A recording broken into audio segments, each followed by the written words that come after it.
with the Sorcerer Supreme of the MCU himself, Kevin Feige. Welcome, welcome. Everybody, how are you? We are great. You know, we were talking about the fact that, well, Doctor Strange is a master of the mystic arts. Sam Raimi is a master of the cinematic arts. So tell me about working with him. Well, my whole career started with Sam. The first X-Men movie, and then I was hired with Marvel, and then went right into the first Spidey with Sam. So on those first 3 movies, I just stood there and watched, and was lucky to be there. You know, you've been teasing the multiverse for so long, even back to the first Marvel Studios Doctor Strange. But how did you know that Doctor Strange would be the character to help take us through the multiverse? I mean, you know, there's always a method to the madness, even of the multiverse, and for the Marvel.com fans who know that Loki and Sylvie did something at the end of that series that sort of allowed all of this to be possible.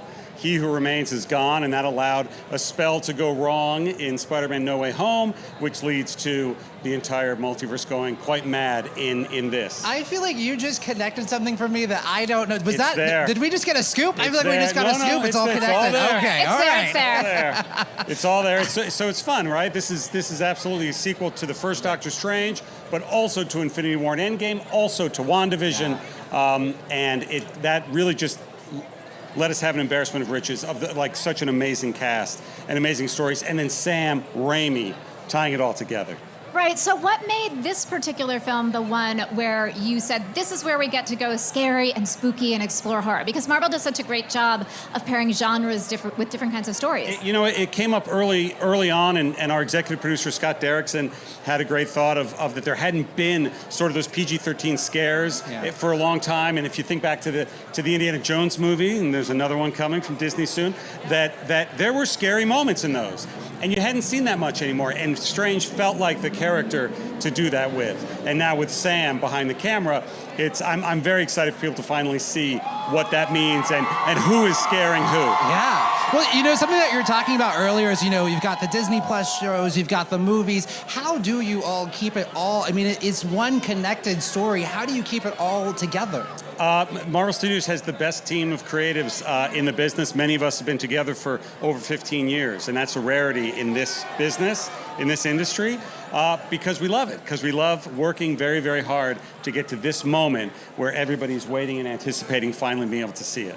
And you do have an incredible group of fans here today. I mean, when you first stepped up here, you looked around and you're like, wow, this is like a full-on fan premiere. What's it like for you seeing all of these fans here decked out in amazing cosplay? I mean, this is the first premiere back in the Dolby Theater with a full shutdown Hollywood Boulevard, I think, that we've had since Captain Marvel. Endgame was in another location, but it's great. And it feels like, I mean, we all had those moments over the past 2 years of, will things get back to normal? Will we be able to do this again? We'll be able to stand up here with you two talking to Marvel.com live? And the answer is yes. Yeah. And speaking of things getting back to normal, this movie has to be seen in the theaters, right? Because the visual effects are amazing. Can you, without giving anything away, is there a particular sequence, maybe something we've seen in the trailer already, that you were really excited to bring to screen? There's been too much in the trailers. I don't want to talk about anything else, but I will say Sam has made this movie to be experienced on as big a screen as possible. And it's even the first one in a long time that 3D was really taken into account, because the first Doctor Strange film, I think, was our best film ever in 3D, and this one now will be right alongside that. I have to try to ask, is there anything that you can tease to us of, like, how will things be different now that the multiverse is cracked wide open? We've always talked about the multiverse in the comics, in the film so far, is just another amazing storytelling tool to see characters and different versions of characters, to really play into emotions, which is what Marvel is all about, is characters. And the multiverse is going to allow us to keep playing with that. Well, thank you so much for sharing the inside with the fans, and have an amazing time tonight. Thank you. Thank you.